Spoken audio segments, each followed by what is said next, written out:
Welcome to Unsigned 518. I'm here with Maggie Doherty. How's it going? Hey, Andy. We were just talking before we got rolling, literally like 30 seconds ago, and I was kind of saying like we're just gonna roll with the flow and talk about music and whatever, I guess. But like I kind of do with everybody, I wanted to start with like how your relationship to music got going, and then we'll go from there, I guess. Yeah, that sounds good. I come from quite the lineage, I would say. Very musical family. On the mom side, so my maternal grandmother, she was in the Sweet Adelines when she was a young lady. And so she was in the barber shop. And then so she had 3 daughters, one of which is my mother. And they all grew up singing together in this beautiful like sister harmony thing. And then they ended up forming bands. They all moved back to Saratoga. That's where we're from historically. I'm 4th generation Saratoga Springs. Oh, wow. Yeah. And so they kind of like were fixtures on the local 518 scene in the 90s, late 80s, 90s. And so they sung together, they sung separately, like their different acts and stuff. And then my Aunt Sharon, the oldest, she married a folk musician named Rick Bolton, a local 518er. Okay. I know that name. Yeah. Rick is a fixture on the scene, and he had this band, Big Medicine, and there were various female singers in that band. And I just grew up listening to it all. We'd jam around the house at holidays. We would be out in the bars. Me at 9 years old, out there on the scene with them. And Rick had this open mic night at Bailey's Cafe on Sunday nights in Saratoga, and it was a fixture. And so I got up there one night and they were like, why don't you try Bobby McGee? And I'm like, yeah, I'll try Bobby McGee. And so here I am, like this 9-year-old belting it out. But I got hooked, and I came back, and Rick would play for me on the guitar. And, there were some figures there. Jeff Brisbane was there. Garland, young Garland Nelson was there, first coming up. So I got totally inspired there. I met another young guy named Zach Rossi who played the guitar, and we formed a little duo together when I think I was 14. He was, He's 17. Yeah. So in high school we were playing together out on the town. So it's been a part of my life and childhood and everything. And was it something, because some people take like to the songwriting first, and like the performing is almost like a, not a necessarily evil, but it's something different. Like first they learn their craft and learn to sing, and then like, I got to do this shit in front of people, and like, that's tough. But you sound like you just right out of the gate were in front of people performing. Yeah. And I wonder if you, I guess, know how much of a leg up that gave you with everything, because like I know a lot of like great musicians that are still terrified to play in front of people, and they can't quite get everything out because they're so fucking nervous. No, you're so right. And it's really interesting that you say that, because you're right. Like I got over my stage fright when you were fucking 9 years old, like that's crazy. Like, yeah. And kids are fearless. So it's like, the earlier you do something, the easier it just becomes in adulthood and beyond. And, but no, I think you're right. But it did take me so long to be comfortable enough to do my own stuff. Like, you know what I mean? That's come up, so many times on this show. Like, the difference between, or like the almost like armor of doing another composition. Because you're learning someone else's work, you're doing something, it's fine. You know what I mean? If someone doesn't like it, you're like, that's fine. You might not be a fan of that song. Yeah. But like when it's your own stuff. When it's your own stuff, it's a whole new ballgame. It's a whole new ballgame. And when I was that young, you're a teenager and like everything is new and like the emotions and everything. I just couldn't fathom being that vulnerable that young. Right. So it definitely took me a long time to like have it go from private thoughts that only I knew about, and like, is it going to be good enough, and is it going to sound right, and like, and I tease them out like very slowly over various gigs. I've been gigging all through my 20s, doing different projects here and there and everywhere. And I met a friend in college. So I went to Hofstra University, and I was part of the music program. I was a music minor and a journalism and communications major.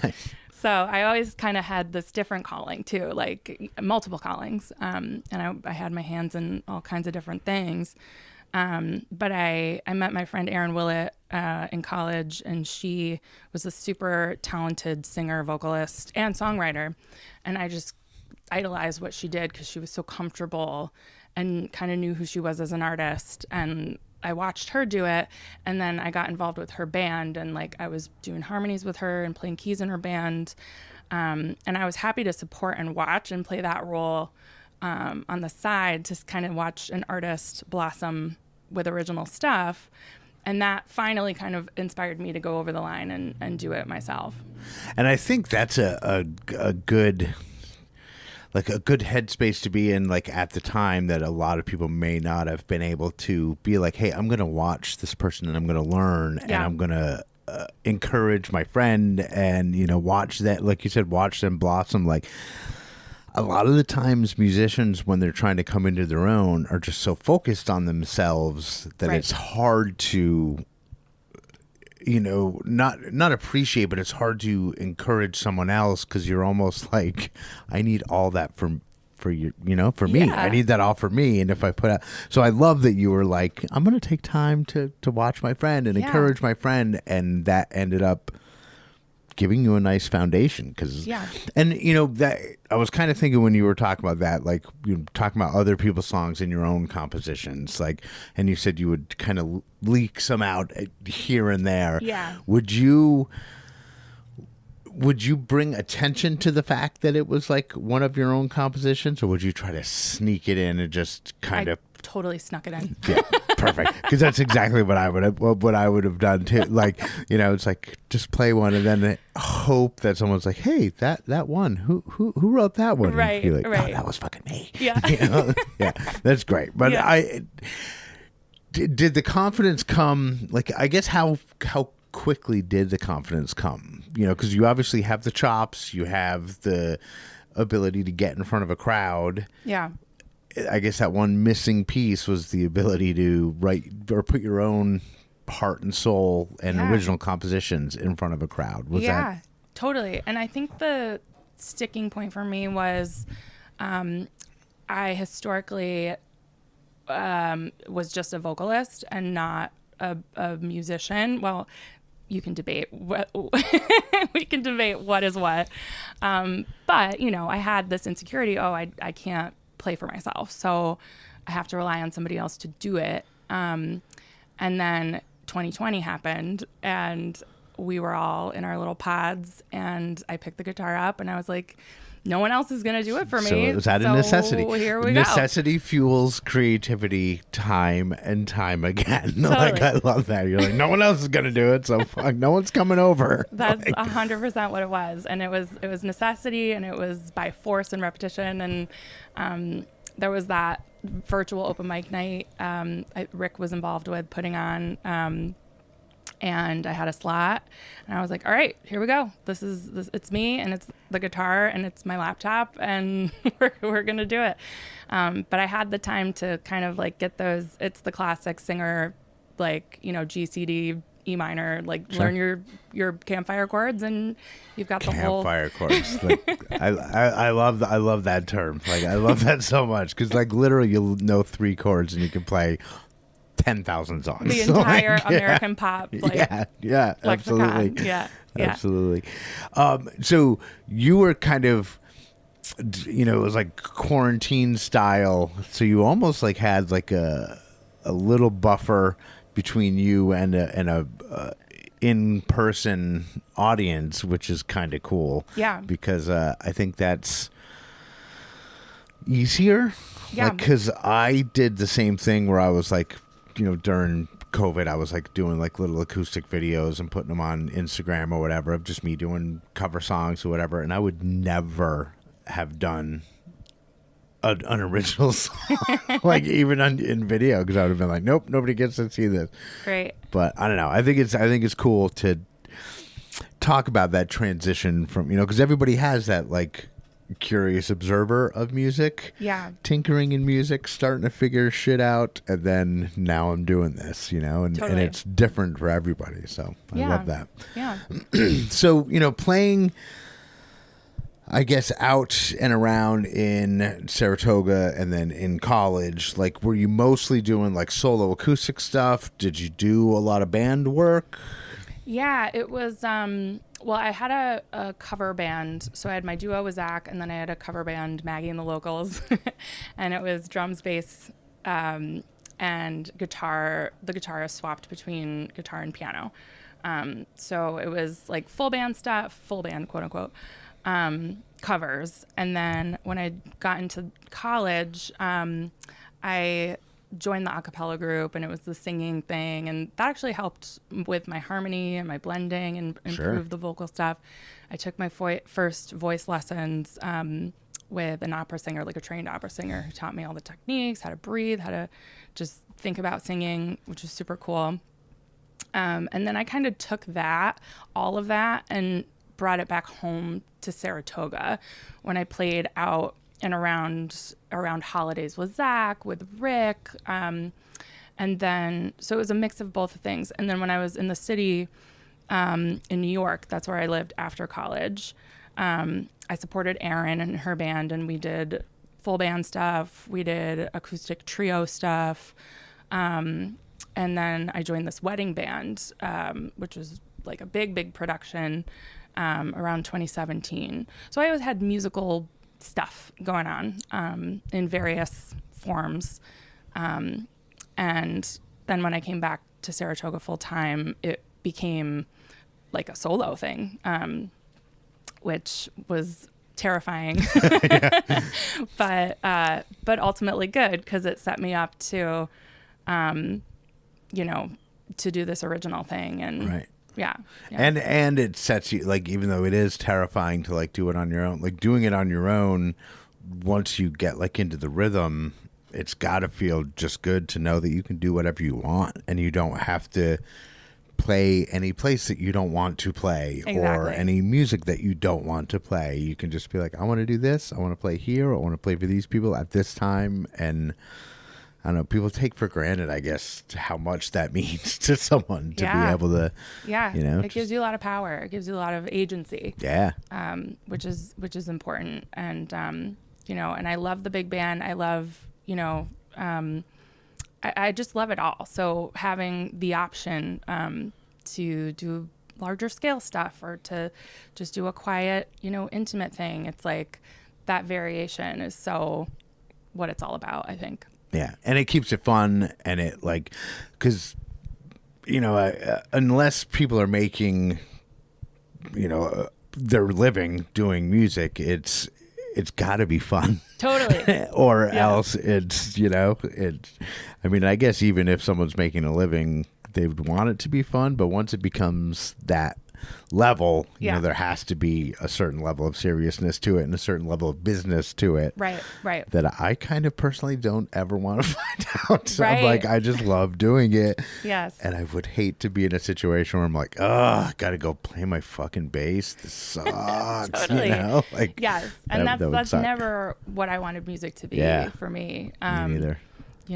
Like I said, I had the calling for other stuff. I, was a writer, a reporter. I was an intern for Billboard magazine. No way. Yeah, when I was in college, I was an editorial intern. It was super cool. And I thought I was going to be a music journalist, and that would be my career, and then music would always be, on the side. And I did cool stuff as an intern. It was, it was like the recession was happening. We were just out of school, and it was like a freelance game. and because I didn't get hired on staff, it was super competitive. Like that intern class was amazing, and they all had their niche of the different genres that they reported on. Like there was the K-pop guy, there was the like, you know, emo guy, there was the, you know, and I was like, I think where's the Bonnie Raitt girl? You know, like, I'm like, I think I'm a pop girl, but I'm more of a generalist. I don't know. So like, it was like, okay, I got to get hired somewhere, like on staff, because I have student loans and I have rent, and it's New York, and I'm poor and out of college. So, yeah, the first place that hired me on staff was a trade magazine for the food and beverage industry. So I've done that as a full-time job ever since, marketing and communications for, oh, cool. Yeah, for hospitality brands. That's not music related. Yeah, but same thing. Like a lot of people think that I do like this full time, and I'm like, no, motherfuckers, I have a 40+ hour a week day job that has nothing to do with music in any way, shape, or form. That, you know, that's how I make my money. You gotta, and then all this stuff is just fun. You know? Totally, like, and I love it. But yeah, I do want to talk maybe even off air about some music journalism stuff. Totally. Pick your brain on that, because I'm trying to pretend that I'm a music journalist, and You definitely are. You definitely are. Yeah, well, yeah, I guess. But, you know, I do want to hear some music from you. And you brought your guitar. We're going to hear one song live here in the Dazzle Den, and then something from an album, if I'm not mistaken, right? Mm-hmm. Yeah, later on. So I guess what's the song you're going to play right now? First song is called Night Words. It's the lead single off my debut EP called Night Words. And it's got a little bit of a double meaning. So the words for the EP, I wrote the majority of them at night in my phone as sort of like journal entries in the Notes app, when I could find a quiet moment to get them out of my head and like in the world. And then I would hum a little piece of it and catch it. And that's what became this album eventually. But the song itself is about if you're kind of out somewhere and you run into somebody that you have a history with or whatever, and they say these things to you, they're gassing you up, like the things that you always wanted to hear them say, and then they don't hold any weight the next day. It's like, did that even happen? Like, so, yeah, Night Words, double meaning. Gotcha. All right, well, cool. Let's check this out. Night Words, Maggie Doherty here live in the Dazzle Den, and then we'll be right back.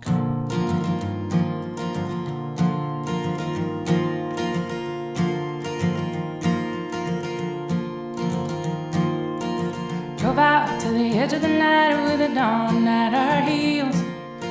I could see the change in you, and you told me how you feel. Told me I was something and I got away, yeah. Been here the whole time, but you looked another way. These were the words that I've been waiting for so long. Still now the well is dry and everything's wrong. And I know these are just night words. It'll be different in the morning. You still love her. Oh, and I know it well. I'll go to bed. You won't leave my hair, but I'll leave yours. I'll try to forget what we said.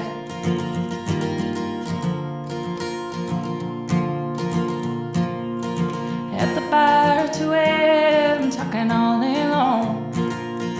Lullabies and wandering eyes going on and on. One more time before we say goodbye.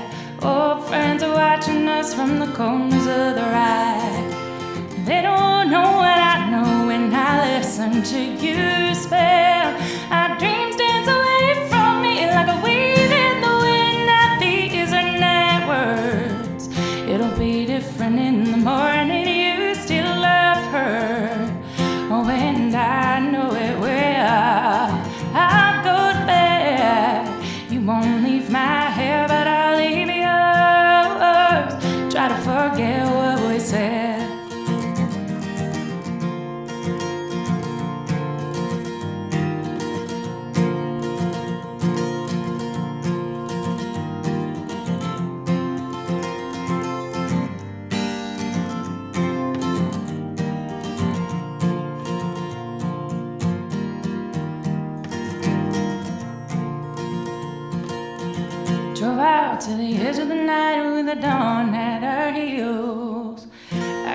the change in you, and you told me how you feel. Oh, and I know these are just not words. It'll be different in the morning. You still love her. Oh, and I know it will. And I'll go to bed. You won't leave my hair, but I'll leave yours. Try to forget what we said. These are just not words. It'll be different in the morning. You still love her. Oh, and I know it will. And I'll go to bed. You won't leave my hair, but I'll leave yours. I'll try to forget what we said.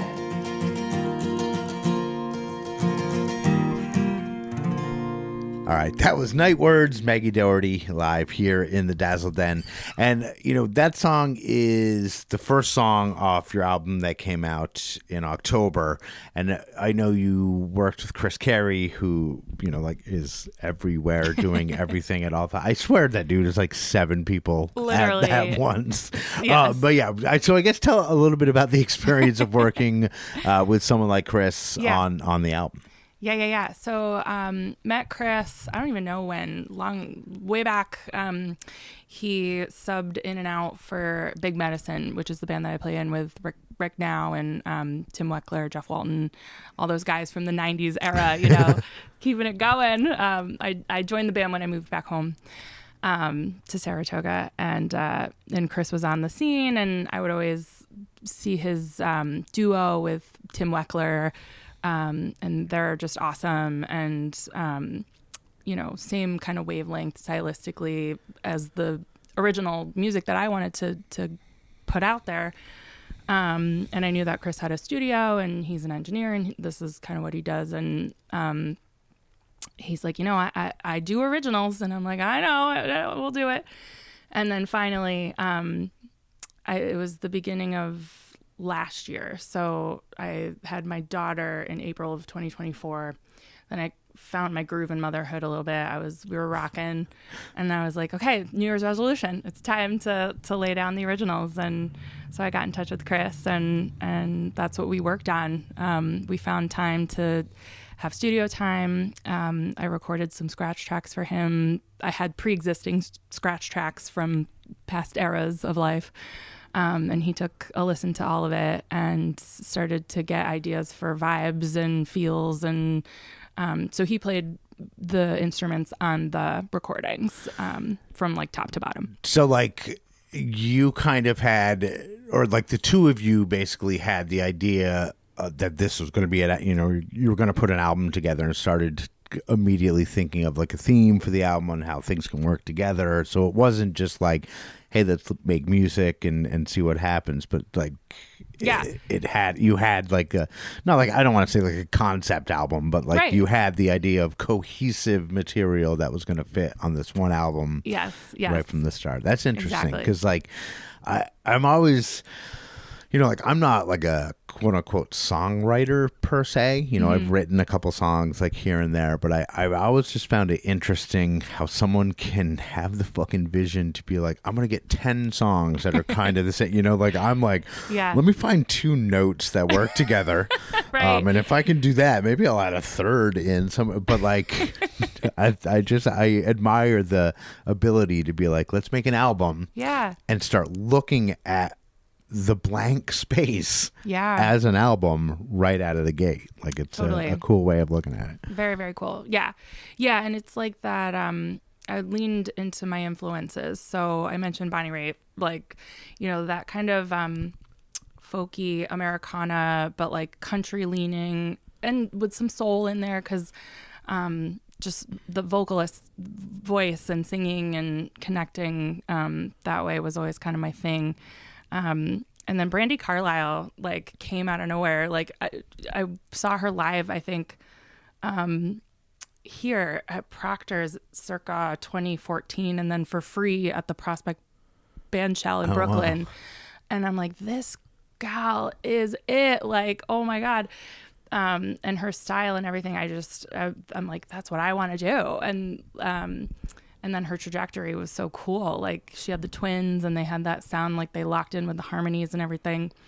And it was kind of this wave of like new Nashville, you know? Yeah, it's kind of that very fine line, like you said, like when you said country leaning, because it's not country, it's not straight country music. Correct. It's not rock and roll. It's not, but it's just enough of all of those things that it will attract fans of country. It will attract fans of rock and roll. Whereas if something's too country, you're going to lose some of the rock and roll people, and vice versa. But like Bonnie Raitt and Brandi Carlile, especially, I almost said Belinda Carlisle, have that ability to use all those aspects in a way that works for everybody. Yeah, you know? That's 100% kind of what the vision was, to create like my own interpretation of that like subgenre.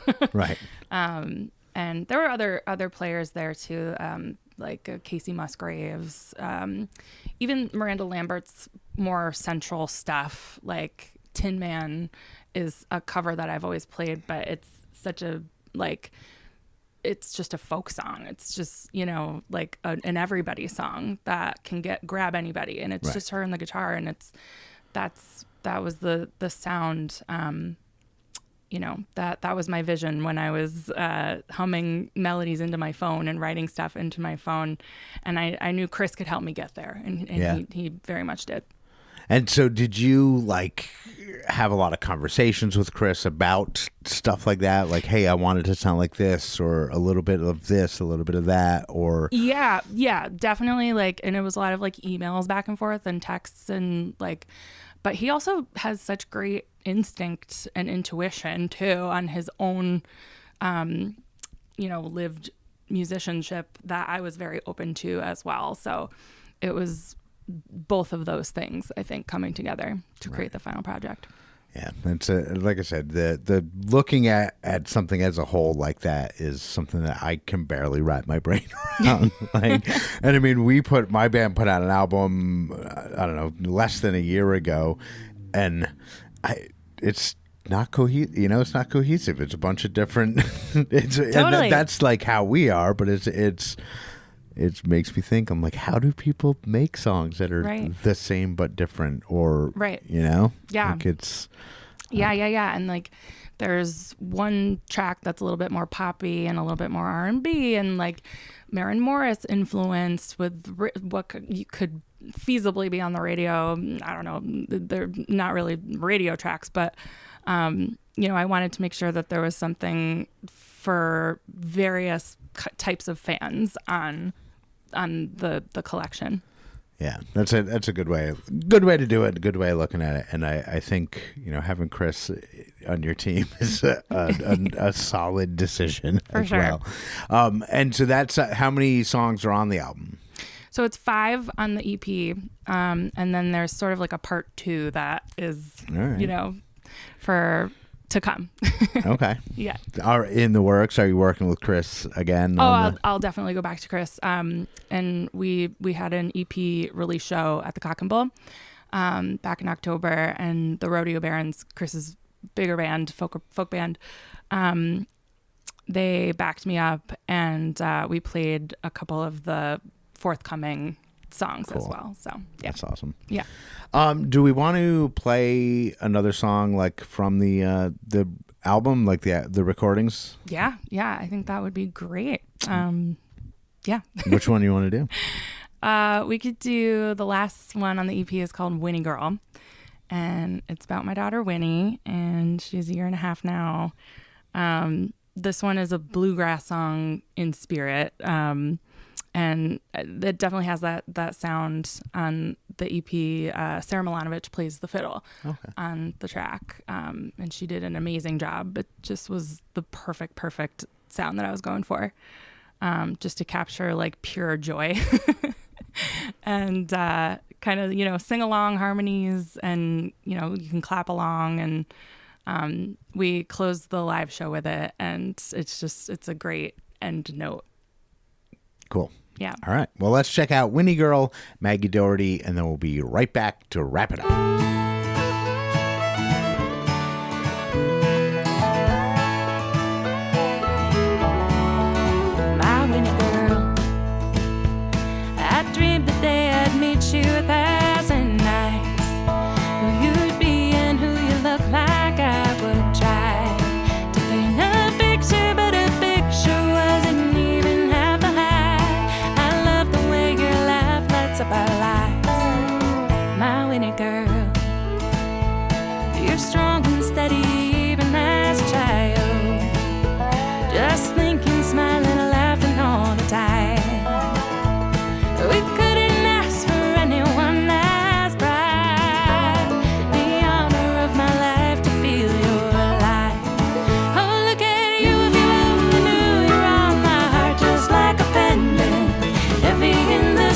sweetest way I've known.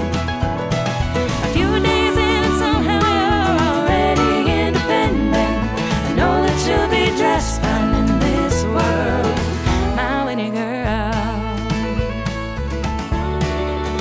my Winnie girl.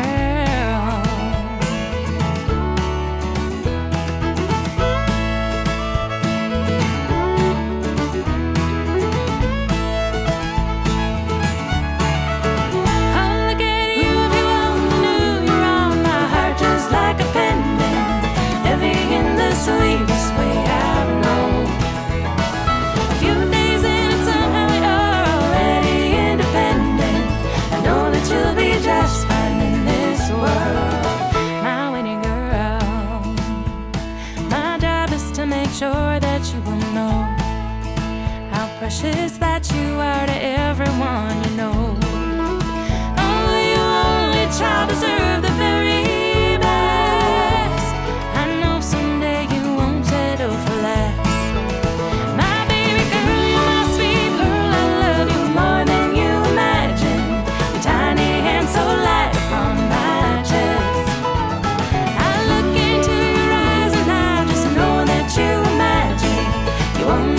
deserve the very best, my Winnie girl, my Winnie girl, my Winnie girl. Ooh, I can't wait to watch your life unfurl, my Winnie girl, my Winnie girl. All right, that was Winnie Girl, Maggie Doherty. And Maggie, I want to thank you so much for taking time out of your day to come out on this this rather unpleasant Sunday afternoon. The weather out there is freaking terrible. So November rain. Yeah, anybody listening in the future, just know that she braved a little bit of freezing rain and snow to get here, and uphill both ways. No, so before we go, like I do with all my guests, I just want to give you a chance to say your gratitudes. So the microphone is all yours. Oh, well, thank you to you, Andy, for having me. This is so awesome to be on Unsigned518. And I want to say thanks to Aaron and TJ. They covered my single in the paper, which was awesome. And Aaron had me on the October Lena go around, which was amazing. Yep. And obviously huge thanks to Chris Carey, producer, engineer extraordinaire. The EP wouldn't exist without Chris. So infinite gratitude to him and the Rodeo Barons for learning all my songs and helping me sound legit live. And the gratitude dates back to, Rick Bolton and my aunts, Sharon and Katie, and my mom, Molly, and that community of ladies that inspired me ever since I was a little kid to do this. And I always got to thank my husband, Josh, because he lets me go out and do this, but oh, I get it. I use the same word. It's a partnership, and anytime I can get out of the house and do music stuff, it's time away from him and Winnie, but it's a special place for me, so I appreciate his support too. Awesome. Yeah. All right. So she is Maggie Doherty. I am Andy Scullin. This is Unsigned518, and I'll see you on the road. Unsigned518 is produced and hosted by me, Andy Scullin. New episodes are available every week wherever you stream podcasts. If you would like to help support the show, please like and subscribe wherever you are listening, or you could buy me a coffee at buymeacoffee.com/Unsigned518. If you would like to advertise on the show, send me an email at unsigned518@gmail.com. And to be a guest on the show, reach out to me through Instagram at Unsigned518. Take care of one another, and I'll see you next week.